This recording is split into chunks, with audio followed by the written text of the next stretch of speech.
Hello students, आज के video में मैं आपको बताऊंगी टाइप्स ऑफ स्पीसीज़ के बारे में। So let's start.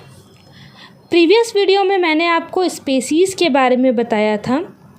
Species individual का वो ग्रुप होता है जो आपस में रिप्रोडक्शन करके एक फर्टाइल ऑफ स्प्रिंग प्रोड्यूस कर सकते हैं। चलिए अब जानते हैं कि ये स्पीसीज़ कितने टाइप्स के हो सकते हैं। First one is allopatric species.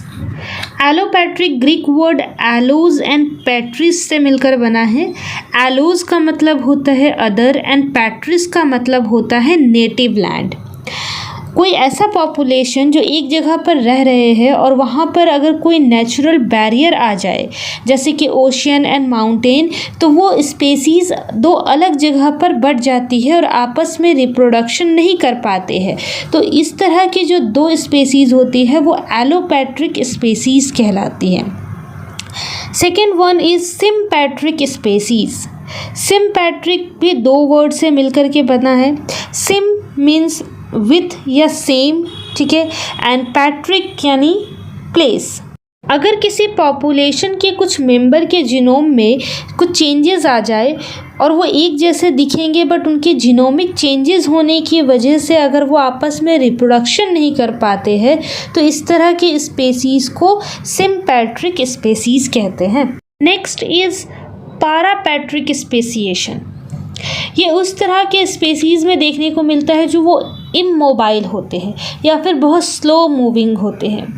जैसे जैसे ये आगे बढ़ते हैं उनका जियोग्राफिकल कंडीशन चेंज होता जाता है और जियोग्राफिकल कंडीशन चेंज होने की वजह से इनके मॉर्फोलॉजी में भी चेंजेस आ जाते हैं। इस तरह के स्पीसीज़ पैरापैट्रिक स्पीसीज़ कहलाते हैं।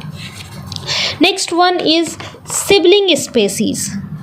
ये ऐसे ऑर्गेनिजम्स होते हैं जो मॉर्फोलॉजिकली सेम होते हैं बट आपस में जो है रिप्रोडक्शन नहीं कर पाते, यानी मॉर्फोलॉजिकली सेम होते हैं बट रिप्रोडक्टिवली आइसोलेटेड होते हैं। एग्जाम्पल हम लोग ले सकते हैं ड्रोसोफिला सुडोप्स्कुरा एंड ड्रोसोफिला पर्सिमिलिस।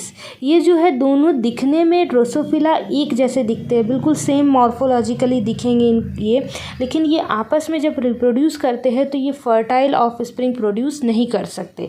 तो ये एक एग्जाम्पल है। नेक्स्ट है एगैमस स्पीसीज़। एगैमस मीन्स नो गैमेट, यानी ये इसमें उस तरह के स्पीसीज़ आते हैं जो एसेक्सुअली रिप्रोड्यूस करते हैं।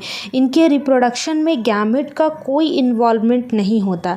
इनमें माइटोटिक डिवीजन होता है और ये अपने जैसा सेम इंडिविजुअल जो है वो प्रोड्यूस करते हैं। इस वजह से इनके जो ऑफ स्प्रिंग होते हैं ये जीनोटिपिकली एंड फेनोटिपिकली जो है वो सेम होते हैं, जैसे कि आपका amoeba. Next is गैमो species. गैमो species में वैसे इंडिविजुअल्स का ग्रुप आता है जिनका रिप्रोडक्शन सेक्सुअल टाइप का होता है, यानी इनमें गैमेट्स का इन्वॉल्वमेंट होता है इनके रिप्रोडक्शन में।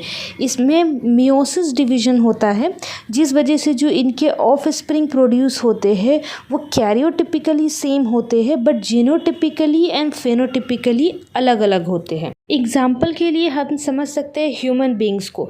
जैसे ह्यूमन बींग्स में जो ऑफ स्प्रिंग होते हैं उनके कैरियो टाइप्स जो है वो सेम होते हैं, यानी 46 नंबर ऑफ क्रोमोसोम सब में होता है, बट जो जीन होता है उनका वो सबका अलग अलग होता है, जिस वजह से उनका मॉर्फोलॉजी जो है फेनोटिपिकली भी वो अलग अलग दिखते हैं। सब एक जैसे डुप्लीकेट कॉपी नहीं होते और हर कैरेक्टर के लिए जो एक जीन होता है वो भी सब में वैरी कर रहा होता है। नेक्स्ट इज़ पैलियोंटोलॉजिकल स्पीसीज़ या पेलियो स्पीसीज़। पैलियोंटोलॉजी साइंस का वो ब्रांच है जिसमें फॉसिल्स के बारे में स्टडी किया जाता है। तो इस तरह के स्पीसीज़ उन इंडिविजुअल्स का ग्रुप होता है जो कि एक्सटिंक्ट हो चुके हैं, जो अब इस टाइम पीरियड में नहीं पाए जाते, जो विलुप्त हो चुके हैं, जो ख़त्म हो चुके हैं। Example dinosaurs. Next is neontological species. इसके अंदर वैसे स्पीसीज़ आते हैं जो लिविंग वर्ल्ड में प्रेजेंट है, यानी लिविंग स्पीसीज़ है। Next is endemic species.